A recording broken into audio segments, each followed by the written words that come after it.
আসসালামু আলাইকুম রাহমাতুল্লাহ। যার অন্তরে মিথ্যা, সেই শুধু সত্যকে দেখলে ভয় পায়। সে জানে যে আমি একের পর এক আকাম কুকাম করেছি, বা আমরা একের পর এক অঘটন ঘটাচ্ছি যেটি নীতিনৈতিকতা বিরোধী, এবং আমরা সাধারণ জনগণ অর্থাৎ দেশের মানুষের কল্যাণের নিমিত্তে একটি বছর পার হয়ে যাওয়ার পরেও কোনো কিছু করতে পারি নাই। তো যখন গুরুত্বপূর্ণ মোমেন্ট আসে তখন তাদের ভেতরে ভয় কাজ করে। তার ভেতরে আবার সেনাবাহিনী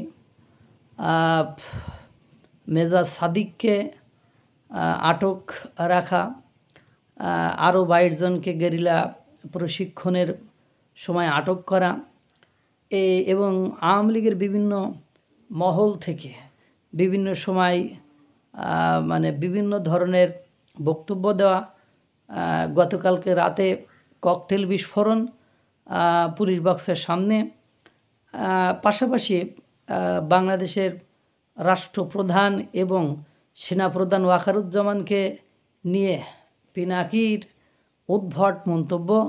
কালকে একটা রিল দেখলাম, সেখানে বলছে পিনাকি আর ওই পিনাকি ওয়াকারুজ্জামান সেনাপ্রধান ওয়াকারুজ্জামান এবং রাষ্ট্রপতি চুপ করে কয় এবার তোদের বাঁচাবে কে, বাস তোদের বাঁচার আর কোনো পথ নেই, এই ধরনের কথা বলা।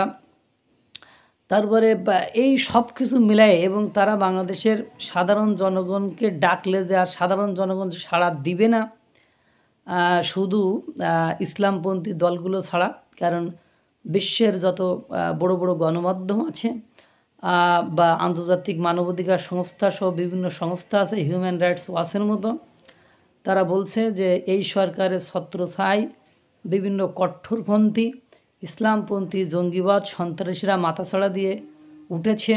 কালকে অ্যাসোসিয়েট প্রেসও ঠিক একই কথা বলেছে। এই সব দেখেই হয়তোবা তথ্য উপদেষ্টার ভুয়া তথ্য দেওয়ার একটা অভ্যাস আছে। সে বুঝছে যে আমার হয়তো বা সেনা প্রধানরা বা সেনাবাহিনী আবার 111 সৃষ্টি করে আমাদের সরিয়ে দিয়ে তারা ক্ষমতা দখল করতে পারে, এই ভয় থেকে হয়তোবা সে পোস্ট দিয়েছে। পোস্ট দেওয়ার পরে একেবারে প্রত্যেক রাজনৈতিক দল তাহাকে যাহা তাহা বলিয়া একেবারে মুরগি সুলা সুলিয়া দিয়েছে। ইভেন ভিপি নূর বলিয়াছে এই চোর আসছে, ডাকাত আসছে, বাঘ আসছে, এইসব মিথ্যাচার করতে করতে যখন বাঘ আসবে তখন তোমাকে বাঁচানোর জন্য তুমি অনেককেই আর পাশে পাবা না, সেরকম পরিস্থিতি সৃষ্টি হয়েছে।